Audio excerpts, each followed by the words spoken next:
you were 5 when your best friend is murdered. Can you just walk us through what that experience was like for you? What I remember of it is that we were watching Heckle and Jekyll. Hmm. So back then, the cartoons, there were very few, but Hmm. it was black and white. Hmm. His dad was in the back doing some gardening, and the mom was gone. And then my dad yelled over, "Hey, we're going to go." And we were actually going to look at another house. And we left. We literally came back 20 minutes later, and there were about 20 police cars surrounding our house and our neighbor's house. And we went inside. My parents went out, and I remember looking outside as well, and I remember them bringing out, I remember what the ambulance looked like. I remember them bringing out the body. It was covered, and there was a sheet that was bloody covering it and putting it in the ambulance and taking it away. It was pretty scary. My mother told me that I had nightmares for several months thereafter. I would wake up screaming in the night. So,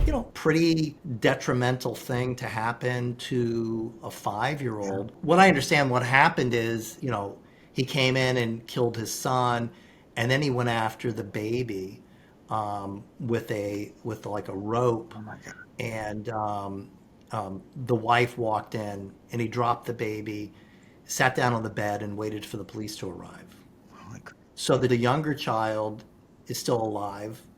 And I actually went probably about 10 years ago, maybe 15 years ago, and sat down with the mom and spent a couple hours with her talking through, what she remembered, what I remembered about her son and stuff like that, which was, a good healing process and somewhat of a good closure for me as well, too.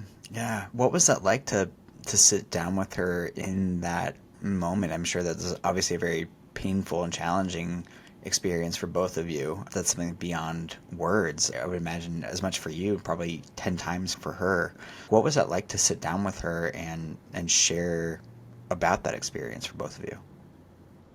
Well, it was kind of interesting because she validated some things, invalidated some Hmm. others, in terms of the Hmm. ambulance as well, which I thought was interesting. Yeah. What Um, did she but can you share more about that? Like what did she validate or invalidate? And just for context, I'm she curious. said there was no blood on the sheet, Hmm. but I distinctly remember standing outside and seeing Hmm. that. So it's tough to tell someone something that they know that they saw that they didn't see. Mm-hmm. But I also respect the fact that neither one of us during that time were probably 100% Yeah. in the moment. So both of our memories are somewhat, Hmm. scattered, if you Yeah. will, in that sense. It's got to be, when, and that's the whole thing is that when you're in that type of moment, when stuff starts happening that you cannot even imagine, sometimes the only thing you can do is really just forge ahead. Hmm. And then your memories of what happened, you're left with your memories, but your memories may not be. I always talk about that life is like a car accident, in that the police show up and they talk to someone on one corner and they say, "Hey, can you tell me what you saw?" And they're like, "Oh yeah, I saw everything. This is what happened, blah blah blah blah blah." And they walk across to the other side of the street and ask someone else, and that person has a completely different perspective. And so do the other people. So, and this gets down to, like, what is reality? Mm-hmm. Is is reality what I see it as, and is what I see really real? And do I see the same thing that you see? And do I see the same thing that she saw in that moment?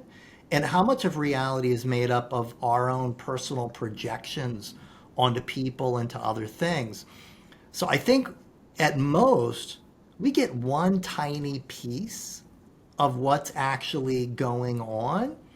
And then as we kind of, you know, walk to the other side of the street, we can get a whole different perspective on things. I think one of the issues that a lot of people have, and I had it too when I was younger, is that sometimes to walk across the street to look at the other side, sometimes it can invalidate what your opinion of things was before. And that can be painful, especially to your ego. And so some people just say, hey, I'm happy with my perspective on things because you can't force people to cross the street. Mm.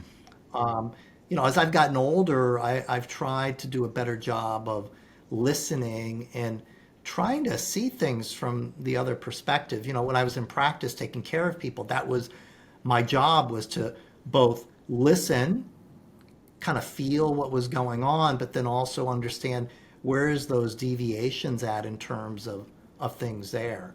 So I think, for me, I think for her, it, the one of the best things for her out of that moment was being able to see me grown up, which she couldn't see in her own son. I mean, she still has another son and stuff, but I mean, I can't even imagine it. I did have something, interestingly now as we talk about it, similar happened to my wife and I with our daughter.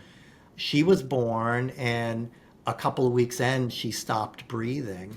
And we had to take her into Boston, into floating hospital, and it was the middle of the night, and they told us that we had to prepare for a funeral.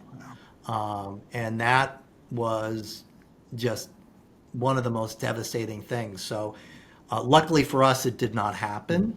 But for a brief moment, I could feel a little bit, a tiny, minuscule piece of what she felt. I can't imagine anything being more painful than to lose a child. Yeah.